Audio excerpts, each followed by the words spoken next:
নমস্কার বন্ধুরা, রোমাঞ্চ স্টেশনে আপনাদের স্বাগত জানাই। রোমাঞ্চ স্টেশনে আজ আপনাদের জন্য গল্প শ্রী হরিনারায়ণ চট্টোপাধ্যায়ের বিনোদ ডাক্তার। হরিনারায়ণ চট্টোপাধ্যায় জন্মেছিলেন 1916 খ্রিস্টাব্দে কলকাতার ভবানীপুরে। সাহিত্য জীবনে তার অবদান অনস্বীকার্য।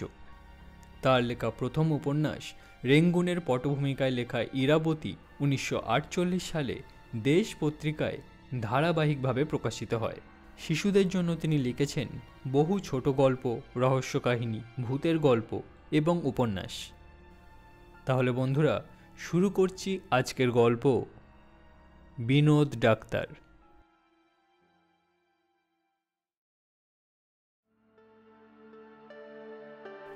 আমার চাকরি এই রকমের, এক জায়গা থেকে আরেক জায়গায় ঘুরে বেড়ানো, ব্যাংকের হিসাব দেখা, কোথাও 3-4 দিনেই কাজ হয়ে যায়, আবার কোথাও দিন করিও লেগে যায়।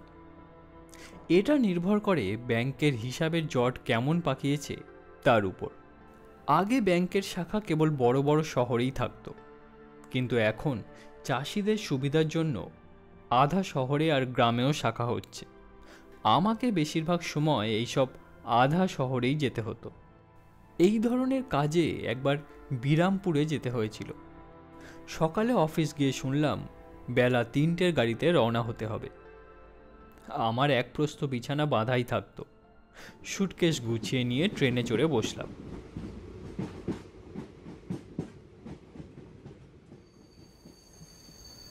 বিরামপুর স্টেশনে যখন নামলাম, সন্ধ্যা হয়ে এসছে। চারিদিকে কেরোসিনের আলো জ্বলে উঠেছে। রাস্তায় লোক চলাচল বিশেষ নেই। ব্যাংক থেকে একটা লোক আমায় নিতে এসেছিল। আমরা দুজনে সাইকেল রিকশায় চড়ে বেশ কিছুটা গিয়ে একতলা লাল রঙের বাড়ির সামনে পৌঁছালাম। সঙ্গের লোকটি বলল, নামুন স্যার, এইখানে আপনার থাকবার ব্যবস্থা করা হয়েছে। দুখানা ঘর, মাঝখানে ছোট উঠোন, আর ওপাশে একটা রান্নাঘর। একজনের পক্ষে যথেষ্ট। দরজার কাছে একটি লোক বসেছিল। সে আমাদের দেখে উঠে দাঁড়ালো। ব্যাংকের লোকটি বলল, স্যার, আপনার রান্না বান্না, বাসন মাজা, ঘর দৌড়, ঝাড় মোছার কাজ ওই সব করবে। রাত 9টার মধ্যেই খাওয়া শেষ করে শোবার আয়োজন করলাম। কাজের লোকটা চলে গেছে। এখান থেকে তার বাড়ি 4 মাইল দূরে। আবার কাল ভোর 6টায় আসবে। শোবার মিনিট 10 মধ্যেই পেটের যন্ত্রণা শুরু হলো। অসহ্য যন্ত্রণা। শরীর একেবারে কুঁকড়ে যায়। মনে হয় এবার দম বন্ধ হয়ে যাবে। এরকম আমার মাঝে মাঝেই হয়। সেই জন্য সব সময় ওষুধ কাছে রাখি। হ্যারিকেনের শিখাটা বাড়িয়ে দিয়ে সুটকেসটা খুললাম। তন্ন তন্ন করে খুঁজলাম। সর্বনাশ, ওষুধের শিশিটা তো ফেলে এসেছি। বেশ মনে আছে, সেই শিশিতে গোটা 8 বড়ি ছিল। এখন উপায়? বিছানায় শুয়ে ছটপট করতে করতে হঠাৎ মনে পড়ল, আসবার সময়ে কাছেই একটা ডাক্তারখানা চোখে পড়েছিল। ডাক্তারখানার নামটা খুব অদ্ভুত, আরাম ঘর। তখন অবশ্য ডাক্তারখানা বন্ধই ছিল। হাত ঘড়িতে দেখলাম 9টা 40। এত রাতেই মফস্বল শহরের ডাক্তারখানা কি খোলা থাকবে? যাই হোক, আমাকে একবার চেষ্টা করে তো দেখতেই হবে। যন্ত্রণা ক্রমেই অসহ্য হয়ে উঠেছে। যদি ডাক্তারখানা বন্ধ হয়ে গিয়েই থাকে, তাহলে খোঁজ করে দেখতে হবে ডাক্তার হয়তো ওই বাড়িতেই থাকে। দরজা ধাক্কা দিয়ে তাকে উঠিয়ে একটা ব্যবস্থা করতে বলতেই হবে। কোনো রকমে উঠে দরজায় তালা লাগিয়ে রাস্তায় এসে দাঁড়ালাম। চারিদিকে অন্ধকার। রাস্তার বাতিগুলো এর মধ্যেই নিভিয়ে দিয়েছে। 2 হাতে পেট চেপে প্রায় কুঁজো হয়ে এগিয়ে গেলাম। বরাত ভালো, আরাম ঘর খোলা। সেখান থেকে টিমটিমে আলো দেখা যাচ্ছে। ঢুকতেই দেখা হয়ে গেল। পরনে কালো রঙের স্যুট, কালো টাই, ময়লায় তেলচিটে অবস্থা। এক মাথা পাকা চুল প্রায় কাঁধ পর্যন্ত নেমে এসেছে, তোবড়ানো মুখ, দুটো চোখ রক্তের মতন লাল। কে চাই? বাবা, রোগা চেহারা হলে হবে কি, বাঁচ খাই গলার আওয়াজ। আমি তাকে পেটের যন্ত্রণার কথা বললাম। আমার কথা শেষ হবার আগেই ডাক্তার ধমক দিয়ে উঠল। বুঝেছি বুঝেছি, অম্লশূল। বসুন, ওই বেঞ্চটায় বসুন। বসলাম। ডাক্তার পিছনের কাঁচ ভাঙা আলমারি থেকে একটা শিশির বের করে কাগজে ঢেলে আমাকে দিল। এটা খেয়ে নিন। তামাকের গুঁড়োর মতন কালো রং, বিশ্রী গন্ধ। ভয় হলো, কেমন ডাক্তার জানি না, কি ওষুধ তারও ঠিক নেই। খাওয়া কি ঠিক হবে? সন্দেহ হলে ফেলে দিন, খেতে হবে না। ডাক্তার গর্জন করে উঠল। টেবিল, বেঞ্চ, আলমারি সেই আওয়াজে থরথর করে কেঁপে উঠল। সঙ্গে সঙ্গে আমি ওষুধটা গালে ঢেলে দিলাম। কি আশ্চর্য, মিনিট পাঁচেকও লাগলো না, ব্যথাটা একেবারে সেরে গেল। জিজ্ঞাসা করলাম, আগে আপনাকে কত দিতে হবে সেটা যদি। আবার বোমা ফাটল। হ্যাঁ, কে মশাই আপনি? বিনোদ ডাক্তারকে পয়সা দিতে যাচ্ছেন? কত লাখ টাকার মালিক আপনি? জানেন না আমি পয়সা নিয়ে চিকিৎসা করি না। নিজের দোষ কাটাবার জন্য মৃদু কণ্ঠে বললাম, ও কিছু মনে করবেন না, আমি আসলে এখানে নতুন এসেছি, সব জানা ছিল না। তা আপনার ডাক্তারখানা কতক্ষণ খোলা থাকে? সারা রাত। বলেই বিনোদ ডাক্তার খিঁচিয়ে উঠল। আপনার আর কিছু দরকার আছে কি? না থাকে তো উঠে পড়ুন, আমার অন্য রোগীরা আসবে। আমি বাড়ি চলে এলাম। অনেক রাত অবধি বিনোদ ডাক্তারের কথা চিন্তা করলাম। বেশ ভালো ওষুধ দেয়, কিন্তু মেজাজটা রুক্ষ, ভালোভাবে কথা পর্যন্ত বলতে পারেন না। দিন দুয়েক পর ব্যাংকের হিসাব দেখতে দেখতে ম্যানেজার অনিলবাবুকে কথাটা বললাম। ছোট জায়গা হলে কি হবে মশাই, এখানকার ডাক্তার কিন্তু একেবারে ধন্বন্তরী। কার কথা বলছেন? ওই তো ওই আরামঘর, ওই আরামঘরের বিনোদ ডাক্তার। আমার উত্তর শুনে অনিলবাবু কিছুক্ষণ আমার দিকে এক দৃষ্টে দেখল, তারপর জিজ্ঞাসা করল, বিনোদ ডাক্তারের সঙ্গে আপনার কোথায় দেখা হলো? বললাম, আরে মশাই বলবেন না, দিন দুয়েক আগে পেটে একটা ব্যথা হয়েছিল, এরকম আমার মাঝে মাঝে হয়। বিনোদ ডাক্তারের একটা বড়িতেই সেরে গেলাম। আশ্চর্য ওষুধ মশাই। অনিলবাবু আর কিছুই বলল না, কিন্তু লক্ষ্য করলাম সারাটা দিন আমাকে যেন এড়িয়ে চলল। ব্যাপারটা ঠিক বুঝলাম না। বিনোদ ডাক্তার তার বদ মেজাজের জন্য বোধহয় এই এলাকায় কারোরই প্রিয়পাত্র নয়। এই জন্য অনিলবাবু সম্ভবত হয়তো তাকে পছন্দ করে না। তাই আমার বিনোদ ডাক্তারের কাছে যাওয়াটা অনিলবাবু ভালো চোখে দেখেনি। কিন্তু আমার অবস্থা আমিই জানি।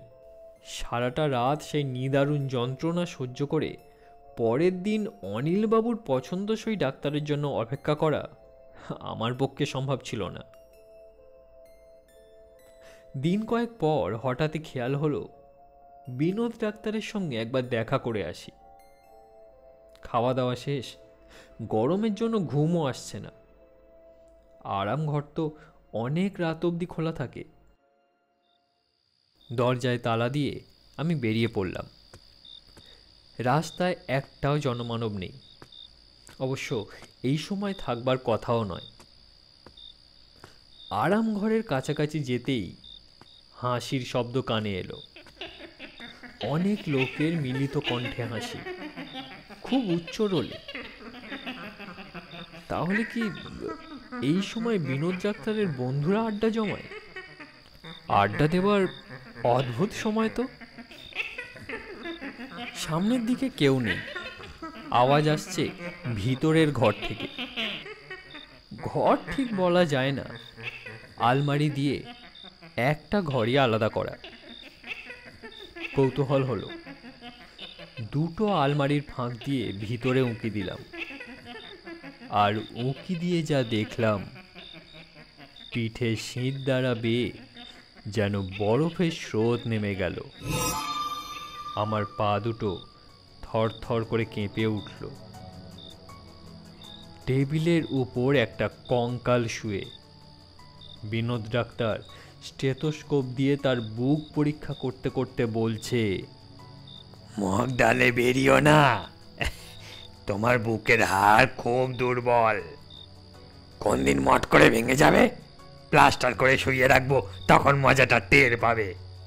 বিনোদ ডাক্তারের কথা শুনে কঙ্কালটা সে কি হাসি! ওপরের দিকে চেয়ে দেখি একটা কঙ্কাল শূন্যে দোল খাচ্ছে। বিনোদ ডাক্তার তার দিকে চেয়ে গম্ভীর গলায় বলল, রোজ এই রকম ব্যায়াম করবি, তবেই দেহ মজবুত হবে। হ্যাঁ। হঠাৎ হাসির শব্দে চোখ ফিরিয়ে দেখলাম কোণের দিকে বেঞ্চের উপর বসে একটা কঙ্কাল শিশির থেকে বড়ি নিয়ে অনবরত মুখে ফেলছে আর হাসছে। অদ্ভুত হাসি, ঠিক দুটো হাড়ে ঠোকাঠুকি করলে যেমন শব্দ হয়, ঠিক তেমনই।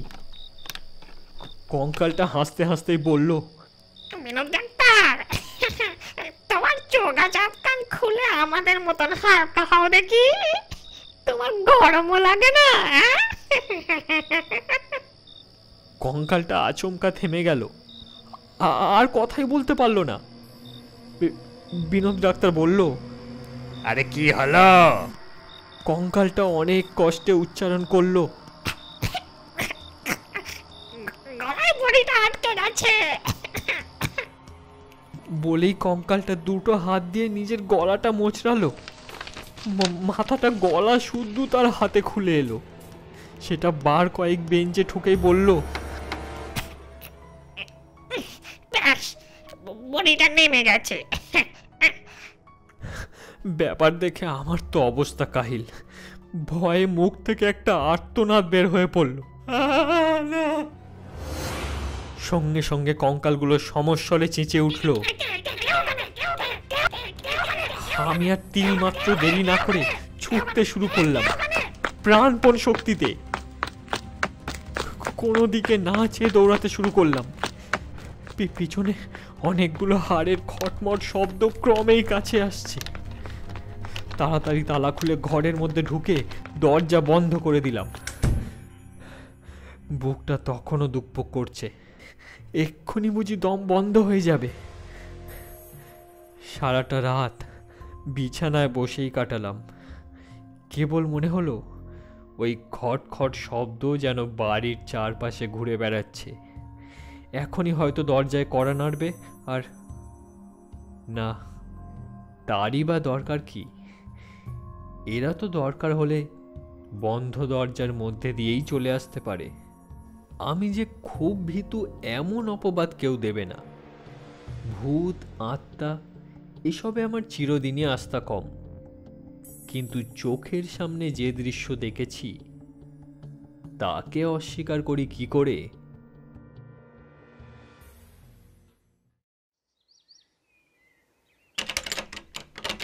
ভোরের দিকে একটু ঘুমিয়ে পড়েছিলাম। জোর খটখট শব্দে চমকে জেগে উঠলাম। না, ভয়ের কিছু নেই। কাজের লোকটা দরজা ঠেলছে। উঠে দরজা খুলে দিতেই সে জিজ্ঞাসা করল, বাবুর কি শরীর খারাপ? না, কেন বলো তো? চেহারাটা কেমন দেখাচ্ছে, তাছাড়া আপনি তো খুব ভোরে ওঠেন। ছোট্ট করে শুধু বললাম, হ্যাঁ, ওই রাতে ভালো ঘুম হয়নি। একটা সুবিধা, আজ রবিবার, ছুটির দিন। খাওয়া দাওয়ার পর সারাটা দুপুর ঘুমাবো, তাহলেই শরীর ঠিক হয়ে যাবে। কিন্তু আগের রাতে দেখা সেই বীভৎস দৃশ্য চোখের সামনে থেকে তাড়াবো কি করে? বিনোদ ডাক্তারের সম্বন্ধে সব কিছু আমাকে জানতেই হবে। কাজের লোকটির নাম যোগেন। যখন দুপুরে যোগেন ভাতের থালা রাখছিল তখন তাকে প্রশ্ন করলাম, আচ্ছা যোগেন, তুমি কতদিন এখানে আছো? কোথায় বাবু? এই তো বিরামপুরে। মাথা চুলকে যোগেন বলল, তা 20-22 বছর হবে। কেন বলুন তো? তুমি বিনোদ ডাক্তারকে চেনো? বিনোদ ডাক্তারের নামটা কানে যেতেই যোগেনের মুখের চেহারা ফ্যাকাশে হয়ে গেল, চোখের দৃষ্টিতে ভয়ের ছাপ। চিনতাম বাবু, উনি এলাকার নামকরা ডাক্তার ছিলেন। ওর ওষুধ যেন কথা বলতো। ছিলেন বলছো কেন? এখন নেই? না বাবু, বছর 5 হলো মারা গেছেন। সে কি? হ্যাঁ বাবু, 4 বন্ধু মিলে পাশা খেলছিলেন। হঠাৎ ঝড় উঠেছিল। যেমন হাওয়ার জোর তেমনই বৃষ্টির দাপট, বুঝলেন? কত বাড়ির চাল উড়ে গিয়েছিল, কত গাছ যে উপড়ে গিয়েছিল তার আর ঠিক ঠিকানা নেই। ওই আরাম ঘরের পাশে বিরাট একটা বট গাছ ছিল। সেই বট গাছ শিকড় শুদ্ধ উপড়ে পড়েছিল ওই আরাম ঘরের ছাদের উপর। ব্যাস, বিনোদ ডাক্তার আর তার 3 বন্ধু খতম। কেউ একটুও চেঁচাবারও অবকাশ পাননি। শিকড়ের মধ্যে এমনভাবে 4 বন্ধুর দেহ চাপা পড়ে গিয়েছিল যে পরের দিন তাদের দেহ কেটে বার করতে হয়েছিল। বাধা দিয়ে বললাম, কিন্তু আমি তো বিনোদ ডাক্তারকে দেখেছি।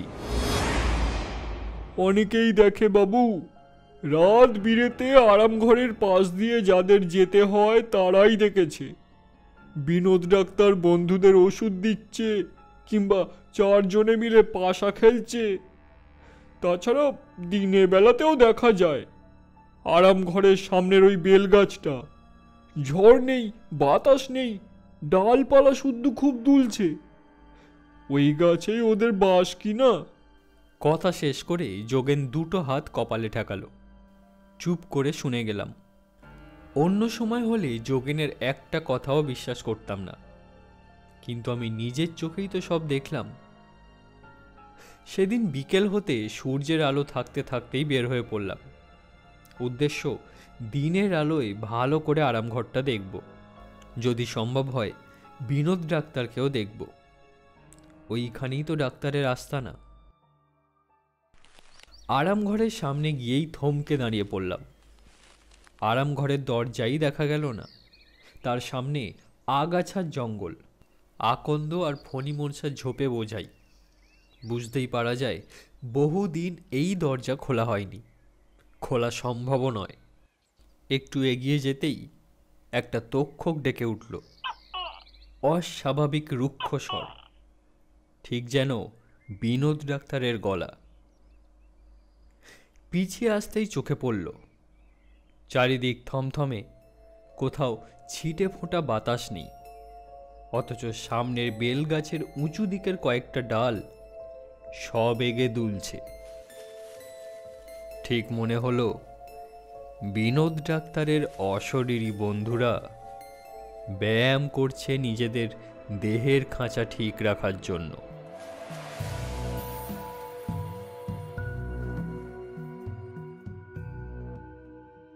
বাড়ি ফিরে এলাম। আরাম ঘরের কাছাকাছি থাকতে আর সাহস হলো না, বিরামপুরেও নয়। শরীর হঠাৎ খুব খারাপ হয়ে পড়েছে, এখানে থাকা সম্ভব নয়। এই কথা চিঠিতে লিখে যোগেনকে বললাম পরের দিন সকালে চিঠিটা ব্যাংকের ম্যানেজারের হাতে দিতে। সন্ধ্যার ঝোঁকেই সাইকেল রিক্সা ডেকে বিছানা সুটকেস নিয়ে স্টেশনের দিকে রওনা হয়ে পড়লাম। আমার পক্ষে বিরামপুরে থাকা আর সম্ভব নয়। আবার যদি কোনো রাতে পেটের যন্ত্রণা শুরু হয়, তাহলে যন্ত্রণায় পাগল হলে হয়তো সব ভুলে বিনোদ ডাক্তারের কাছে গিয়েই দাঁড়াবো। কিন্তু তার দেওয়া ওষুধ কি আর খেতে পারবো? খেতে সাহস হবে কি?